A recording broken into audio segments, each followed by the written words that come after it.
दो कंसेप्ट है, कल भी मैंने आपको बताया था। आज हमारा फर्स्ट कंसेप्ट का लास्ट लेक्चर, राइट? मतलब बिजनेस वैल्यूएशन में interesting value, fair value, yield value on the basis of earning, on the basis of dividend, जो भी हम लोगों ने अभी खत्म कर दिया। आज इसका लास्ट लेक्चर रहेगा। कल से हम लोग उसका सेकेंड पार्ट शुरू करेंगे, जिसमें इकोनॉमिक वैल्यू है, देन मार्केट वैल्यू समथिंग है, EMV, MVA, EVA, ऐसा सब economic value added, market value added, ये अलग अलग कंसेप्ट है, उसको हम लोग कल से शुरू करेंगे। तो कल का जो भी लेक्चर रहेगा टोटली न्यू रहेगा, तो कल का फर्स्ट लेक्चर कोई भी एब्सेंट नहीं रहेगा। पॉइंट समझ में आया? ठीक है। तो आज के दो सम्स और मुझे लगता है ऑलमोस्ट 21 to 22 सम्स कंप्लीट है। हम लोग जो भी पहला सेशन है मतलब वैल्यूएशन ऑफ शेयर का, उससे हम लोगों ने ऑलमोस्ट 21 से 22 सम्स कंप्लीट कर दिए, बराबर ना? और आज लेंगे दो, प्लीज 20 क्वेश्चन हो जाएगा, right? Okay, now we are starting with the question number 19। Question number 19 निकालो विपुल का। Following particulars are available in the respect of the good luck limited. Capital है 450, 60% preference share of 100 is fully paid up, 450 number of share है, preference shares है 450, एक share का value है 100, then 4500 equity share of 10 is fully paid up. Means we are having two type of share. हमारे पास दो type के shares है। उसमें का पहला वाला कौन सा था? प्रेफरेंस शेयर्स था, येस और नो। और सेकंड कौन सा था? इक्विटी शेयर था। जो प्रेफरेंस शेयर है उसके एक शेयर का वैल्यू 100 है, और जो इक्विटी शेयर है उसके एक शेयर का वैल्यू कितना है? 10 है। एक्सटर्नल लाइबिलिटी अवेलेबल है 7500, रिजर्व्स एंड सरप्लस है 35000, and average expected profit earned by the company 8500. This is the FMP, full term maintainable profit. Normal rate of return of the full market value of the equity share full paid of the same type of business is a 9%. So this is known as a what? NRR. 10% of the profit after tax is transferred to the reserve. जितना भी profit है हम लोग कहाँ पे transfer करेंगे? Reserves में transfer करेंगे। 10% profit. Calculate the intrinsic value of the share and value of per share according to the dividend yield basis. ठीक है, डिविडेंड यील्ड बेसिस बोला है, बट डिविडेंड दिख रहा है क्या कहीं पे?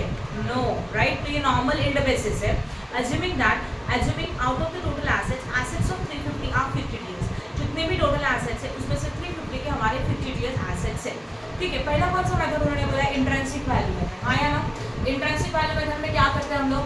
Assets minus liability. चलो बोर्ड पे ध्यान दो सब। This is question number 19। इसमें हम लोगों को लिखने पड़ेगा इंट्रिंसिक वैल्यू ऑफ शेयर्स। यहाँ पे लिखेंगे calculation of net assets. Okay, calculation of net assets में फर्स्ट वाला कॉलम आएगा पर्टिकुलर्स, येस और no, then amount and amount. जरा क्वेश्चन को ऑब्जर्व करो। इस क्वेश्चन में आपको एसेट्स डायरेक्टली दिया है क्या? नहीं। But in this question some liabilities are given, share capital is also given, yes और no, as well as losses है, फिक्चर्स एसेट्स है, रिजर्व्स भी है। तो नेट एसेट्स कैलकुलेट करने के लिए हम लोग लायबिलिटी अप्रोच यूज कर सकते हैं। लायबिलिटी अप्रोच में क्या क्या आता है पता है तुम लोगों को? क्या क्या आता है लायबिलिटी अप्रोच में? Yes, equity share capital plus preference share capital plus reserve less losses, बराबर ना? ये वाला कंसेप्ट हम लोग अप्लाई कर सकते हैं। तो what is your equity share capital? चलो करेक्ट, बोर्ड पे मैं करके दिखा रही हूँ, ध्यान देना। पहला आएगा इक्विटी शेयर कैपिटल, उसमें आएगा 450 into 100, हाँ या ना? That is 45,000। सही लिखा है क्या? नहीं, पहले प्रेफरेंस शेयर्स है ना? तो ये बनेंगे प्रेफरेंस शेयर कैपिटल। फिर आएगा इक्विटी शेयर कैपिटल, उसमें कितने नंबर ऑफ शेयर है? 4500 इंटू व्हाट? 10, कितना आएगा? अगेन 45,000। फिर आएगा रिजर्व एंड सरप्लस, कितना है रिजर्व एंड सरप्लस? 35,000। खत्म, इतना करो टोटल। नहीं, लायबिलिटी एक्सटर्नल नहीं आएगा, सिर्फ एक share capital plus reserve minus loss. ये कितना आया? 1 लाख। इसमें से हम लोग क्या करेंगे? Minus what? यस, नहीं, losses and 50 years assets. How much is your losses and 50 years assets? Please बताओ। लॉसेस एंड 50 years एसेट्स कितना बोला?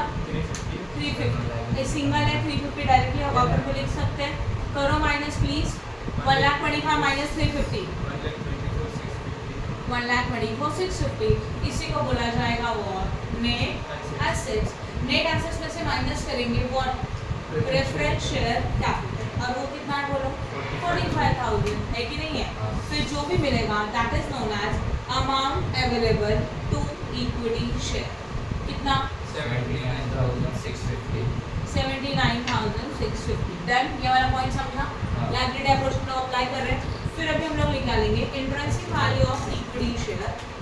Is equal to 79,650 divided by number of equity share that is 4,500. करो please. 70.7%. 70.7.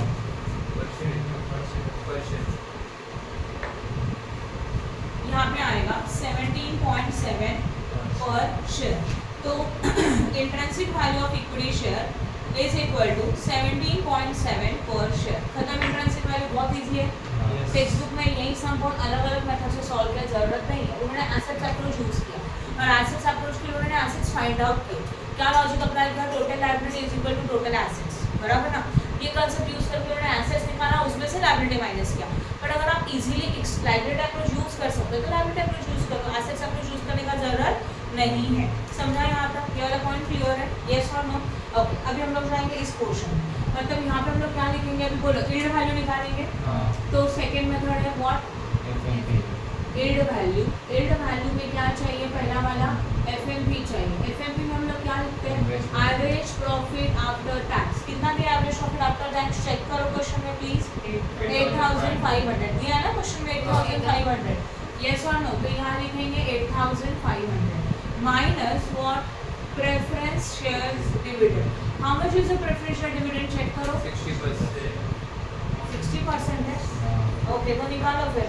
60% उसकी 6% के 60%? 60%. इसके कितना? 6 होना चाहिए ना. ये 60% इतना रेट ऑफ इंटरेस्ट नहीं आता. उसको 6 करो प्लीज. इधर 6% ही निकला. हाँ क्या? ओके. तो ऊपर का जो 60% है उसको 6% कर दो please.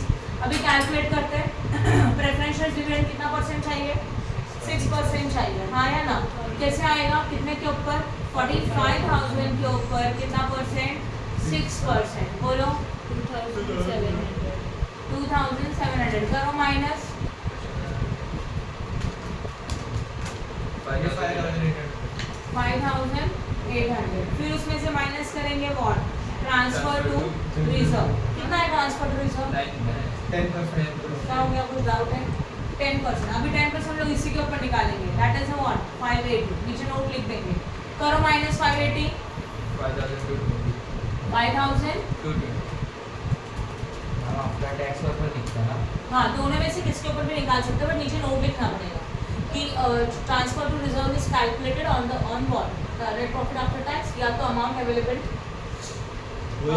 Net profit after the reduction of the preferential dividend. जो नोट में लास्ट टाइम बोला था ना, वो नोट लिख और फिर कैलकुलेट करो. अच्छा, कितना माइनस करके कितना आया? 5,220. 220. समझा यहाँ तक? And this is your FMP जो हम लोग ये मेथड में यूज करेंगे. पहला स्टेप क्लियर है.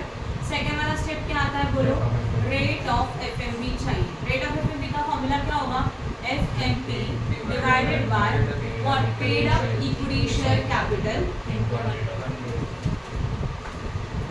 इनटू 100. एफएमपी है 5,220.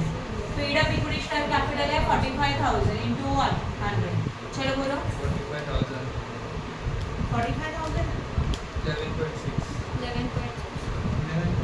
11.6. So this is known as a what? Rate of FMP is equal to 11.6%. समझा कि नहीं समझा? बोलो फटाफट. अब इसका थर्ड क्या आता है? Yield value. Yes or no? Yield value is equal to rate of FMP divided by NRR into what? Value. वो भी पेड अप वैल्यू है, ये याद रखना. अब ये तो फुल्ली पेड अभी तो कोई प्रॉब्लम है नहीं. What is the rate of FMP? 11.6 upon what is the NRR? 9 into paid up value कितना है? 10. करो कैलकुलेट. 12.89. खत्म. समझा कि नहीं समझा? बोलो फटाफट. राइट है? किसी को डाउट है इसमें? क्लियर हो गया? फोटो ले लो please. Okay, now we are starting with the question number 16. From the following data available from the books of the X Limited and calculate the value of equity share based on the return on capital employed. Years देके रखा है. देखो clearly बोला है. हम लोगों को कुछ इन्फॉर्मेशन अवेलेबल है और हम लोगों को वैल्यू ऑफ इक्विटी शेयर करना है on the basis of return on capital employed. On the basis of return on capital को बोला जाता है ROI. याद आ रहा है? ROI का फॉर्मूला क्या था? Profit divided by capital employed into what? 100. तो अभी हम लोग को वैल्यूएशन शेयर करना है बट ROI बेसिस के ऊपर करना है. फर्स्ट टाइम सम कर है, इसके पहले ऐसा सम नहीं हुआ, ठीक है। हाँ, उसी को बोलते हैं return on investment, return on capital employed. Years available है डिफरेंट डिफरेंट, कैपिटल एम्प्लॉयड दिया है, प्रॉफिट दिया है, ठीक है। The market expecting beginning 16%, this is known as NRR, right now. अच्छा ठीक है, चलो बोर्ड पे ध्यान दो सब लोग। क्वेश्चन में क्लियरली बोला है कि हम लोगों को जो भी सॉल्यूशन सॉल्व करना है ROI बेसिस के ऊपर करना है। तो सबसे पहले हम लोगों को ROI कैलकुलेट करना पड़ेगा। ROI is known as a return on what, investment. Board पे ध्यान दो सब लोग। Question number 16, ROI is equal to return on investment means profit divided by capital employed into 100। अगर ऑब्जर्व करेंगे क्वेश्चन में हमारे पास प्रॉफिट अवेलेबल है कितने ईयर्स का, 5 ईयर्स का, इसलिए ईयर्स बताओ कौन कौन से ईयर्स है, 2005, 6, 7, 8 एंड 1 9। ओके, फिर इनका प्रॉफिट कितना है वो बताओ। प्रॉफिट दिया है ना 3, 5, 6, 8, 10। ओके, ये हो गया हमारा प्रॉफिट, राइट है। प्रॉफिट के बाद हम लोगों को ऑलरेडी क्या देके रखा है, और कैपिटल एम्प्लॉय। चलो बोलो कितना है, 20, हाँ 26, हाँ 33, 35, 41। ये लिखा हुआ समझा।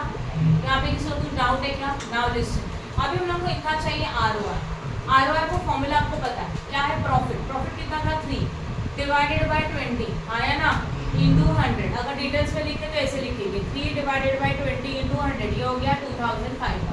करो कैलकुलेट, 15, कितना आया 15, ऑब्वियसली परसेंटेज, क्योंकि ROI किसमें होता है, परसेंटेज। तो अब यहाँ लिख ROI का परसेंटेज कितना मिला 15। नेक्स्ट वाला कितना मिलेगा 2006 का, 5 डिवाइडेड बाय 26 इंटू 100 कितना 19.23। आप डायरेक्टली भी लिख सकते हैं, करो फटाफट मुझे बताओ। 6 divided by 33 into 100, right Akshay, कितना मिला 18.18%। 8 डिवाइडेड बाय 35 इंटू 100,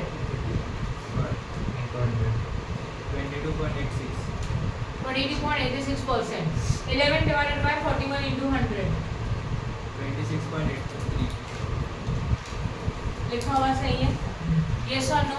अभी जैसे डिविडेंड अवेलेबल होता था तो हम लोग एवरेज रेट ऑफ डिविडेंड निकालते थे, अब ऐसे ROI अवेलेबल है तो हम लोग एवरेज रेट ऑफ ROI निकालेंगे। कैसे देखो, अभी हम लोगों को चाहिए average rate of ROI is equal to 15 plus 19.23 plus 18.18 plus 22.86 plus 26.83, और ये डेटा अवेलेबल है 5 ईयर्स का, इसलिए डिवाइड बाय 5 करो, कितना हुआ 20.42। टू डाउट है राहुल, हाँ कितना आया 20.42%। इसको क्या बोला जाएगा, डिवाइड बाय 5 करने के बाद आया ना, हाँ। तो this is known as a rate of ROI, इसको बोलते हैं average rate of ROI, that is 20.42। जैसे रेट ऑफ FMP अवेलेबल होता है, एवरेज रेट ऑफ डिविडेंड होता है, वैसे आपको क्या अवेलेबल हो गया, रेट ऑफ ROI। अभी yield value of equity share is equal to, formula बनेगा average rate of ROI divided by NRR into value per share, which value obviously paid up value. तो रेट ऑफ ROI मिला 20.42, मतलब अभी normal में क्या किया था, देखो रेट ऑफ FMP लिया था, क्योंकि FMP कैलकुलेट करके उसका रेट निकाला था। यहाँ पे हमारे को ROI बेसिस के ऊपर बोला है, तो ROI का एवरेज रेट निकाला है, जैसे आप डिविडेंड का निकालते थे, पता है ना, सेम तरीके से। और फिर उसको डिवाइडेड बाय NRR कितना परसेंट अवेलेबल है क्वेश्चन में, देखो जरा 60 plus into paid up value per share कितना है 10 है, 100 HL पर ऊपर, ठीक है 10 है, करो मल्टीप्लाई 7625 हो गया। This is the yield value for पर शेयर, डन। समझा कि नहीं समझा? नाउ लिसन, आपके इस क्वेश्चन में ना इक्विटी शेयर का वैल्यू उन्होंने दिया नहीं है, तो बाय डिफॉल्ट इक्विटी शेयर का वैल्यू नहीं दिया रहेगा तो 10 होता है, और प्रेफरेंस शेयर्स का वैल्यू अगर नहीं दिया रहेगा पर शेयर का तो 100 होता है, डिबेंचर्स का वैल्यू नहीं दिया रहेगा तो 100 होता है। समझ में आया? तो इक्विटी शेयर का वैल्यू जो पर शेयर अवेलेबल नहीं है, assume that this is a 10. Now your chapter is dividend base yes, ये डिविडेंड बेस की तरह होगा। जैसे डिविडेंड बेसिस में हम लोग डिविडेंड का रेट लेके एवरेज निकालते हैं, वैसे ROI बेसिस में हम लोगों ने ROI का रेट निकाल के उसका एवरेज निकालते हैं। बराबर है, बस फर्क इतना है ROI हम लोगों ने खुद कैलकुलेट किया, उन्होंने नहीं दिए। ओके, नाउ तो बिजनेस वैल्यूएशन का फर्स्ट कंसेप्ट खत्म, कल से हम लोग न्यू चैप्टर स्टार्ट करेंगे, मतलब बिजनेस वैल्यूएशन का सेकंड कंसेप्ट। Okay, strong